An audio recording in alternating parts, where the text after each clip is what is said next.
old, and my story is proof that God is still doing miracles. Hallelujah. There's like a million reasons that I should not be up here today. I was born into addiction. I watched my father overdose and die when I was 7 years old, and my mother's still in active addiction to this day. I grew up with a stepfather who was physically abusive to my mother and taught me everything that I know about the streets, about drugs, about crime. And so through that, I was really lost as a child. I didn't know where I fit in. I was angry. I felt rejected and abandoned. And I just felt like it was a lot easier to join my parents than it was to beat them. So I never really understood what being loved and giving love really truly meant. And my addiction brought me to such dark places of feeling so hopeless that the only way out was by dying. I was 100% sure I was going to die in my fentanyl addiction. On the worst night of my addiction, I was trying to flee the police in a stolen vehicle, and they intervened and stopped that. But through that process, I dragged a police officer, and I also took all the drugs that I had on me, and so I was overdosing in police custody.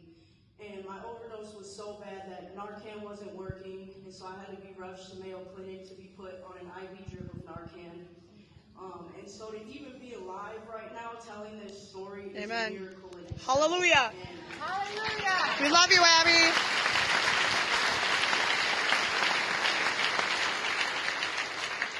And that night that I had that incident with that officer, I didn't care about his life.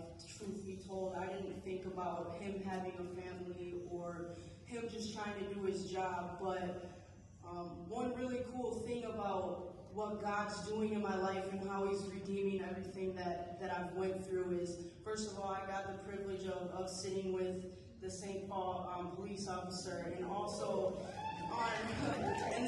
on Wednesday of this week, I also got the privilege of singing the song Goodness of God for St. Paul police officers, for fallen police officers.